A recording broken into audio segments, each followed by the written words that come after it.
Hi, welcome to my home. My name is Kathy, and in today's video, I'm going to be making 6 freezer crock pot meals. Today's meals will be put together for a coworker of mine who for the last 9 months has been struggling with some pretty serious health issues. So I want to put these meals together so that she can just pull them out of the freezer in the morning, throw them in the crock pot, and then for lunch or dinner, she'll have a nice hot meal that she doesn't have to spend a lot of time prepping. The 6 meals will be from 3 different recipes. So there'll be 2 meals of each recipe that I'm making. These meals will be perfect for 2 to 3 servings. So if you have just a small family, just maybe 1 or 2 people, these are perfect for that. If you have a larger family, these meals will still work for you as well, because you'll just combine the ingredients in one bag or double the recipe to have still 2 meals in a bag, and it will be perfect. You can upsize it or downsize it, whatever you need to do for your particular circumstance. So let's get in the kitchen and I'll show you how I'm going to put this together. I've started off by gathering up all of the ingredients that I'm going to need, and I have everything pre-cut up and diced and chopped, so it's all ready to be put together really quick. The first recipe I'm making is a beef barley stew. Now I've started by writing out the instructions on the bag. When my coworker goes to make this in either the crock pot or the Instant Pot, they'll add 3 cups of water before cooking. And then I've given instructions for the crock pot and then also Instant Pot. I know she has a crock pot, but I'm not sure if she has an Instant Pot, so I went ahead and included it for both just in case she does. Now I'm using these nifty little bag holder openers. I don't know what they're called, but that's what I call them. If you don't have these, that's fine. If you have just a pitcher, you can just put your bag in the pitcher, fold over the edge, and this will hold it perfectly for you to be able to add your ingredients in. You can also use a bowl to set the bag in. So I'm going to be putting equal ingredients in each of these. Now I'm going to start with adding a pound of stew meat into each bag.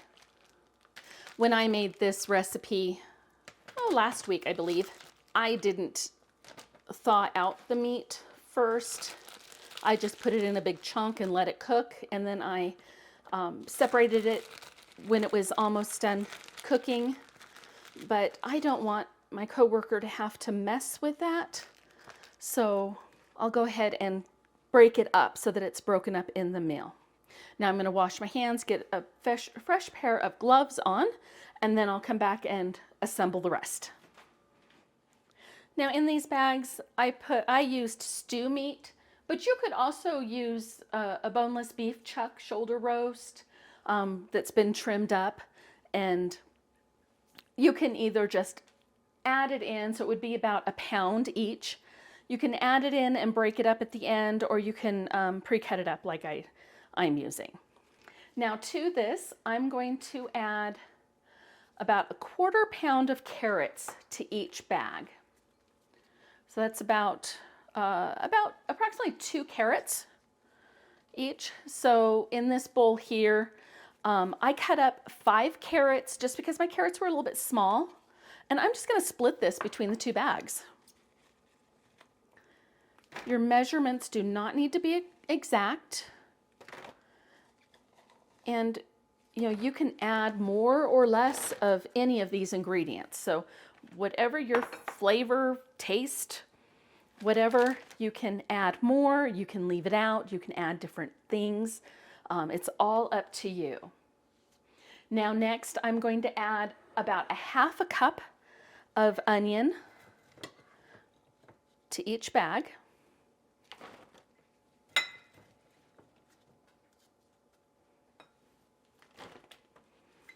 And that would be about a half an onion. Now next I'm going to add celery. This is about 1 celery rib. So about a half a cup to each bag.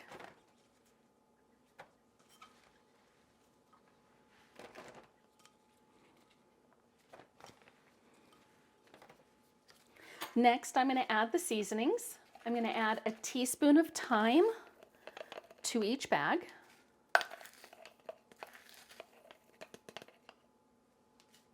A half a teaspoon of rosemary, and I'm just going to break this up a little bit.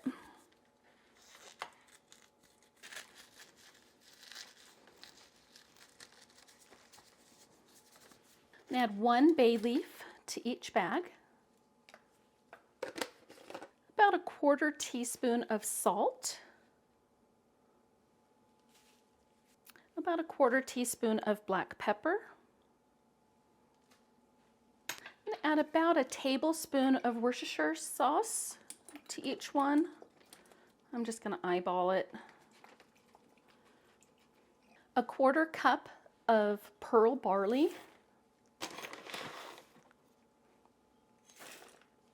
The recipe calls for adding 3 cups of beef broth at the time you cook it.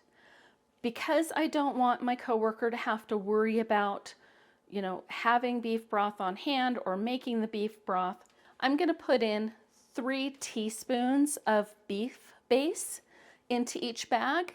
And then on the instructions on the outside of the bag, I wrote to add 3 cups of water at, when she goes to cook these. But if you were going to make these for yourself at home, then you could either do this step here or just write on the outside of the bag to add 3 cups of beef broth when you cook it. You could also use granulated beef broth if you wanted to. I just had this in my fridge, so just go ahead and use this. And I used this the other night when I made it, and it was really good. Okay, now I'm just gonna wrap these up. So what I like to do is zip the bag almost all the way closed, lay it down, and then kind of roll it and push that air out. You want to try to get as much air out of the bag as possible.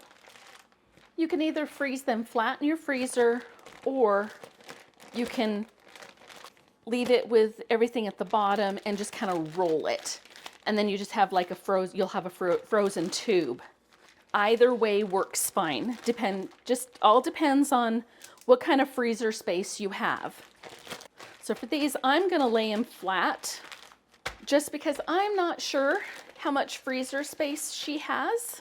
So I think that'll work the best.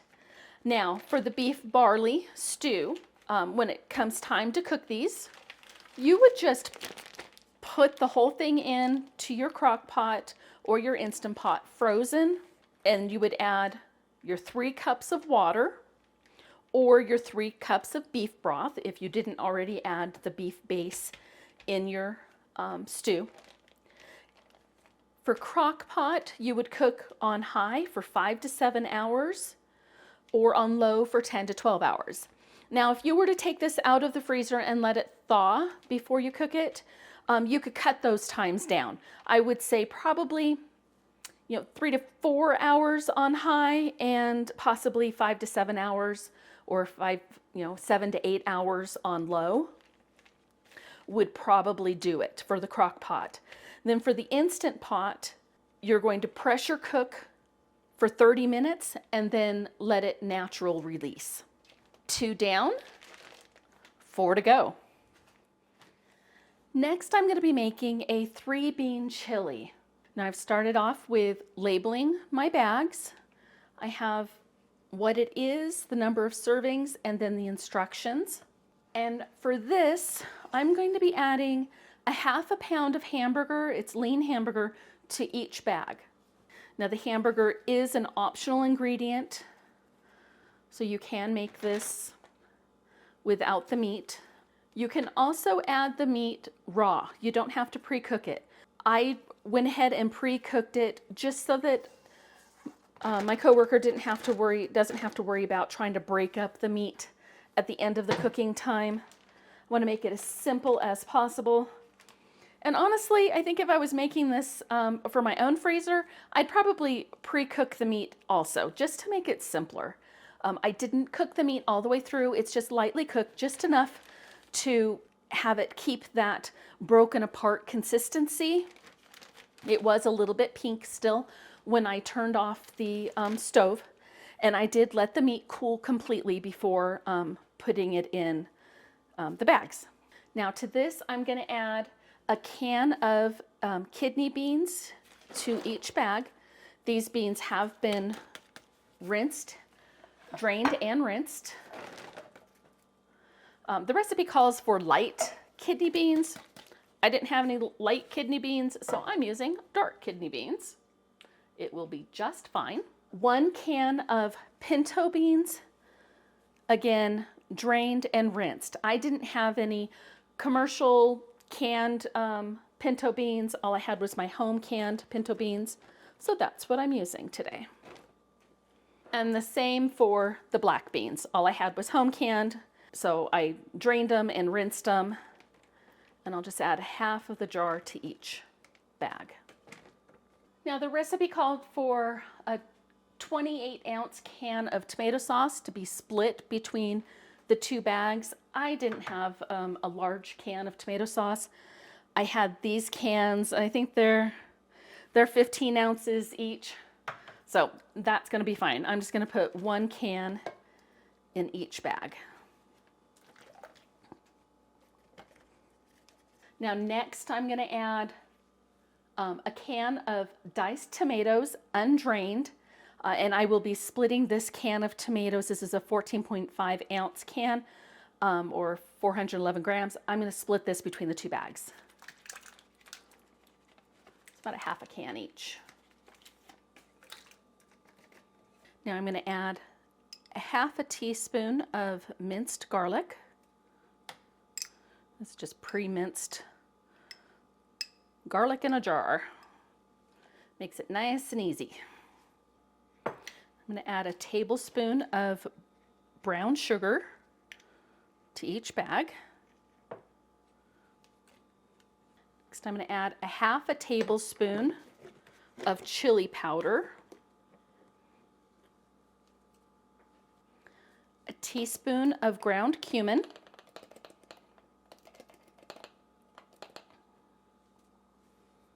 the recipe calls for a 1/4 teaspoon of crushed pepper flake in each bag. I'm going to leave that out because I don't want to make this too spicy. Okay, so that's all of the ingredients that we're going to need to add at this point. So now I'm going to just go ahead and get as much air out as I can.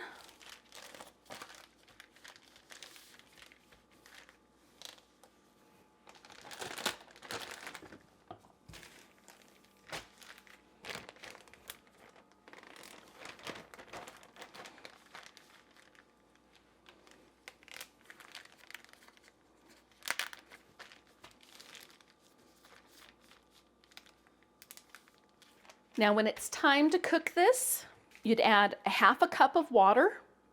And if you were cooking it in the crock pot, you'd cook it on high for 5 to 7 hours or low for 10 to 12 hours.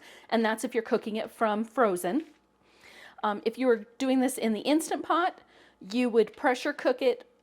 So you'd add still that half a cup of water, and then you'd pressure cook it for 27 minutes and then let the pressure naturally release. Okay, the last one that I'm making is a tangy tomato pot roast. Now, I've already labeled my bag with what's in it and the cooking instructions. I've also added a pound of stew meat into each bag. Now, this recipe originally calls for a pound of boneless beef chuck shoulder in each bag, but again, I want to make this as simple as possible with as little prep afterwards as possible. I want these to be able to just be dished up and eaten without having to do a bunch of cutting or shredding or anything like that. So that's why I'm using the stew meat. But If you choose to use a pound roast in this when you make it up, it's perfect because that's what the recipe says anyways. So to this, I'm going to add a half a teaspoon of minced garlic. Now I'm using the jarred, but you can use fresh or probably even dried. If you had just dry garlic, you could use that as well.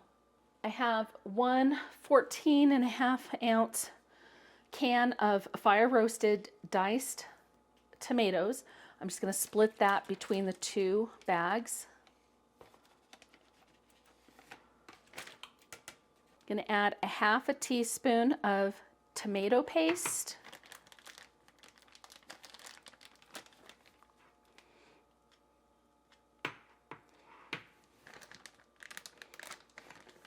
Now, if you end up opening a can of tomato paste for something and you're only using a little bit of it, take the rest of it and freeze it.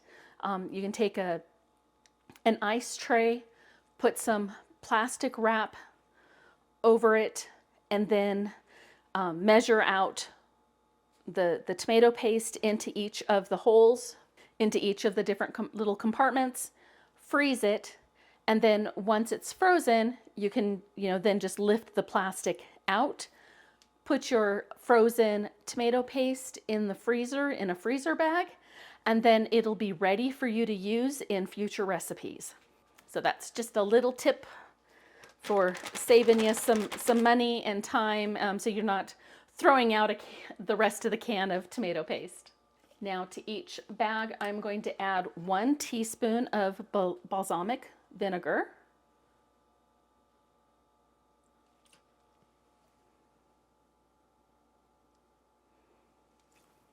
a half a teaspoon of sugar. Next, it calls for Kalamata olives, pitted, about 6 olives per bag.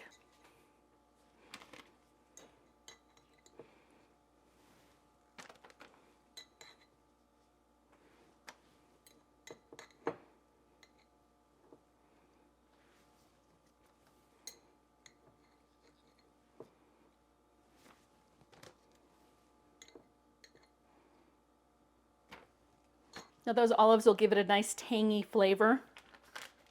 If you don't like olives, leave them out. You don't have to put them in. Next, I'm going to add a half a cup of onions to each bag. And I'm also going to add mushrooms. I cut up about 6. These are baby Bella mushrooms. The original recipe does not call for mushrooms, but I thought that mushrooms would be a nice additive. The recipe also didn't call for onions, but I don't ever have a pot roast without onions, so I'm adding them in. So again, these are very versatile recipes. Make them your own. Add ingredients, take away ingredients. It's all up to you on how these get put together. Use this recipe as a guide, but certainly, make it your own. Now next, I'm going to add about 3/4 of a teaspoon of salt.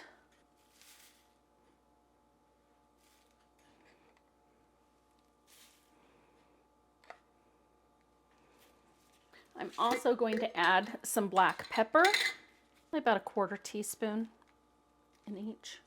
I'm going to add 1/4 teaspoon of oregano. And this also calls for a 1/4 teaspoon of red pepper flakes in each. Again, I'm going to leave the red pepper flakes out. It's an optional ingredient. Well, almost all of these ingredients are optional ingredients, but I'm going to leave that out. So these are ready to get in the freezer. Get all the air out.